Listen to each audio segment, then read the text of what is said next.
دیکھیے آج میں ایک بالکل ڈفرینٹ زاویے سے بات کروں گا. ہم سب کا جب ہم بچے ہوتے ہیں تو ہمارا آئیڈیل ہمارے والد ہوتے ہیں. ایک چھوٹا سا بچہ جو ہے نا وہ یہ سمجھتا ہے کہ اس کا جو باپ ہے وہ ایک سپر مین ہے. اس کا جو دل چاہے گا وہ اپنے باپ کو کہے گا اور اس کا باپ شوں کر کے وہ کام پورا کر دے گا.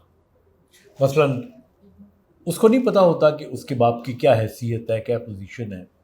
اس کو ایک چاکلیٹ چاہیے تو اسے پتا ہے میں اپنے باپ کو کہنا ہے اور باپ آتے ہوئے چاکلیٹ لے آئے گا میرے پاس. اس کو ایک کھلونا چاہیے، اسے ایک بیلون چاہیے. اب یہ ساری وہ چیزیں ہوتی ہیں جو کوئی باپ بھی خرید سکتا ہو، اور وہ خرید سکتا ہے عام طور پہ. اور جب وہ لے کے آ جاتا ہے تو بیٹا یہ سمجھتا ہے کہ واہ بھائی واہ، he is an ideal, he is a superman. میں نے اپنے باپ کو کہا ہے مجھے یہ چیز لا کے دے دو، اسے مجھے لا کے دے دی ہے. پھر وہ بچہ اسی آئیڈیلزم کے ساتھ اپنے باپ کا جو عشق ہوتا ہے اور جو آئیڈیلزم ہوتا ہے اس کے ساتھ تھوڑا تھوڑا سا بڑا ہونا شروع ہو جاتا ہے. پھر ایک دن آتی ہے کہ اس کو 3 پہیوں کی نہیں بلکہ 2 پہیوں کی سائیکل خریدنی پڑتی ہے. اور اس کا باپ اتنا امیر نہیں ہوتا کہ وہ اپنے بیٹے کو سائیکل خرید کے دے سکے. مطلب مختلف نوعیت کے دیکھیں نا، سوشو اکنامک اسٹینڈرڈ کے لوگ ہوتے ہیں. کچھ چاند کے تارے بھی توڑ کے لا دیتے ہیں اولاد کے لیے، لیکن سب ایسے نہیں ہوتے. تو جس دن وہ اپنے باپ سے ڈیمانڈ کرتا ہے کہ پاپا مجھے سائیکل چاہیے اور مجھے یہ اسپورٹ سائیکل چاہیے، اور اگر باپ اس کا ایسی نوکری کر رہا ہو کہ وہ نہ خرید کے لا سکتا ہو تو باپ آ کے کچھ بہانہ بنائے گا. وہ کہے گا کہ نہیں بیٹا میں لا دوں گا تمہیں، ایسا تو نہیں ہے کہ میں لا نہیں سکتا، لیکن یہ اچھی نہیں ہوتی. میں تم کو نا یہ والی سائیکل لا کے دوں گا، یا سائیکل کیا کرنی ہے، ذرا تم بڑے ہو جاؤ تو موٹر سائیکل لے کے دوں گا تمہیں میں. تو اس دن اس بچے کی ہلکی سی جو ایک آئیڈیلزم ہوتا ہے اپنے باپ کے متعلق وہ ٹوٹتا ہے. اچھا یہ تو سپر مین نہیں ہے، یہ تو ورنہ یہ مجھے ایکسکیوز نہ کرتا، یہ تو مجھے فوراً سائیکل لا کے دے دیتا. تو ہلکا سا اس کو دھچکا لگتا ہے. پھر اس کے بعد وہ اور بڑا ہوتا ہے، خوب محنت کرتا ہے، نمبر لیتا ہے. اس کے ساتھ کے جو بچے ہوتے ہیں ان میں سے کچھ بہت لائق ہوتے ہیں، ان کو کسی بڑی یونیورسٹی میں، گورنمنٹ کی یونیورسٹی میں داخلہ مل جاتا ہے. اس کے نمبر تھوڑے سے کم ہوتے ہیں، لیکن اس سے زیادہ کم نمبرے والے جو بچے ہوتے ہیں ان کو میڈیکل کالج میں پرائیویٹ سیشن میں داخلہ مل جاتا ہے. کسی کو انجینئر بننے کا موقع مل جاتا ہے. تو پھر یہ اپنے باپ سے کہتا ہے، کیونکہ اس کا تو باپ اس کا سپر مین ہے، مجھ سے کہتے ہیں پاپا مجھے بھی آپ داخلہ لے کے دیں. اب اس کا داخلہ 10 لاکھ روپیہ پر مہینہ، باپ کی انکم 50,000 40,000 پر مہینہ، کیسے لے کے دے سکتا ہے؟ تو پھر اس موقع کے اوپر باپ کوئی نہ کوئی ایکسکیوز بناتا ہے. تو اس وقت اس بیٹے کو پھر یہ دوسرا دھچکا لگتا ہے کہ نہیں، وہ اپنے آپ کو دل میں کہتا ہے کہ باپ میرا ایسا نہیں ہے میری بات نہیں مانتا، باپ میرا ہے سپر مین ہی. لیکن سپر مین کی بھی تو ایک حد ہوتی ہے نا بھائی، سپر مین سارے کام تو نہیں کر سکتا، مجھے داخلہ نہیں لے کے دے سکتا. تو وہ خود کو جسٹیفائی کرتا ہے اور پھر اس طرح کرتے کرتے وہ خود کو اکوموڈیٹ کر لیتا ہے اور پھر وہ عام نوکری میں چلا جاتا ہے. بعض اوقات وہ اسی نوکری میں چلا جاتا ہے جس نوکری میں اس کا باپ کام کر رہا ہوتا ہے. اور پھر سال گزرتے رہتے ہیں، اس کی شادی ہو جاتی ہے. پھر کسی سٹیج کے اوپر اس کو ضرورت ہوتی ہے اس چیز کی کہ اس کی پروموشن ہو، یا اس کو کسی مکان کی، گھر کی، جائیداد کی یا کسی چیز کی ضرورت ہو. تو بعض اوقات اس وقت جب وہ اپنے باپ سے ڈیمانڈ کرتا ہے تو اس کو پہلی دفعہ پتہ چلتا ہے کہ یہ جو گھر جس میں وہ رہ رہے ہیں یہ بھی بڑی مشکل سے کرائے پہ ہے، یا کرائے کا پہلے بھی پتہ ہو تو بڑی مشکل سے وراثت میں اس کو ملے. یا اس کو یہ پتہ چلتا ہے کہ اس کا باپ تو خود سفارشیں ڈھونڈ رہا ہے تاکہ اس کی نوکری میں کوئی تکلیف آ رہی ہو تو وہ رفع ہو جائے، تو اپنے بیٹے کے لیے کیسے کچھ کر سکتا ہے.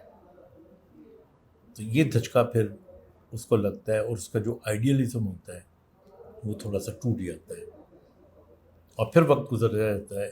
ایک وقت ایسا بھی آتا ہے کہ جب باپ کو ضرورت پڑ جاتی ہے کہ بیٹا اس کی مدد کرے، تو اس وقت وہ جو بیٹا ہے اس کا جو وہ امیج تھا ایک سپر مین کا اپنے باپ کے بارے میں، وہ چکنا چور ہو جاتا ہے.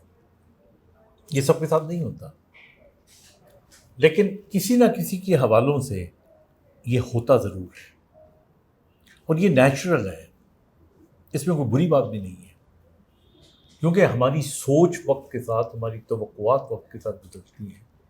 لیکن اس تمام جو میں نے گفتگو کی ہے اس میں ایک چیز امپورٹنٹ ہے، بھلے وہ غریب ہو، بھلے وہ کم طاقتور ہو، بھلے اس کی پہنچ کم ہو، ایک جو امپورٹنٹ چیز ہوتی ہے وہ یہ ہوتی ہے کہ ہر رشتے کا ایک باڈی امیج ہوتا ہے. انسان کو اپنا باڈی امیج کبھی نہیں توڑنا چاہیے. اگر وہ باپ ہے تو باپ کا مطلب ہے کہ وہ پیار کرنے والا ہے، باپ کا مطلب یہ ہے کہ اپنے بچے کو سپورٹ کرنے والا ہے، باپ کا مطلب یہ ہے کہ اس پہ برا وقت آئے گا تو وہ سامنے آ کے کھڑا ہو جائے گا، بھلے اس میں کتنی بھی طاقت ہو، تھوڑی ہو یا زیادہ ہو، دیٹ از ناٹ امپورٹنٹ. باپ میں متانت ہونی چاہیے، یہ اس کا باڈی امیج ہے. باپ کے اندر حوصلہ دینے والا ایک شخص ہونا چاہیے، یہ اس کی باڈی امیج ہے. اگر یہ باڈی امیج اس کا نہیں رہتا یا قائم نہیں رہتا یا ٹوٹ جاتا ہے تو پھر اس کا جو امیج ہے وہ ختم ہو جاتا ہے. اور یہ باڈی، آج کا جو میرا بیسک موضوع ہے یہ باڈی امیج کے بارے میں ہے. دیکھیے، ہمارے یہاں جب آپ کسی ٹیچر کی بات کرتے ہیں تو آپ کے ذہن کے اندر باڈی امیج یہ آتا ہے کہ ایک شفیق انسان ہوگا، ایک محنت کرنے والا انسان ہوگا، مجھے پڑھانے والا انسان ہوگا، میری خطاؤں کو معاف کرنے والا انسان ہوگا، مجھے کچھ بنانے والا انسان ہوگا. اگر یہ ساری کوالٹیز اس انسان کے اندر نہیں ہیں، اور اس کے ایٹیچیوڈ میں، اس کے لباس میں، اس کے بیہیویئر میں، مثلا آپ سوچیں نا کہ آپ پڑھنے کے لیے جا رہے ہیں اور ایک شخص جو ہے وہ اس قسم کے چھچورے سے کپڑے پہن کے آ جاتا ہے اور چھچورے سی گفتگو کرنا شروع کر دیتا ہے، تو آپ کا جو امیج ہوگا نا ایک ٹیچر کا وہ ٹوٹ جاتا ہے وہیں پہ. حالانکہ اس میں شاید ہو سکتا ہے اتنی بری بات نہ ہو. اسی طرح جب آپ کسی خاتون کو دیکھتے ہیں تو اس کا امیج یہ ہوتا ہے کہ اس کے اندر، ہمارے یہاں جو امیج ہے ایک لڑکی کا وہ یہ ہے کہ اس کے اندر حیا ہوگی، وہ کپڑے پہنے گی تو ایسے پہنے گی جو با حیا ہوں گے، وہ گفتگو کرے گی تو اس کے اندر گالیاں نہیں ہوں گی، کیونکہ ہم لڑکی سے توقع نہیں کرتے، یہ اس کے باڈی امیج میں ہے. لڑکا اگر خدا نخواستہ گالی دے بھی لے گا تو شاید کسی حد تک قبول ہے، but we can't expect a girl اور اے وومن کہ وہ گالی دیتے. ماں ہے، ماں جو ہے اس کا ٹوٹل باڈی امیج یہی ہے کہ وہ ایک ماں کا جب امیج آتا ہے تو یہ نہیں آتا کہ ایک خوبصورت سی عورت ہوگی. ماں کا امیج یہ آتا ہے کہ ایک پیار کرنے والی مدبر خاتون ہوگی، جو وقت آنے پہ سخت بھی ہو جائے گی اور وقت کے مطابق نرم بھی ہو جائے گی. اسی طرح آپ دیکھ لیں ایک ڈاکٹر کا امیج ہے.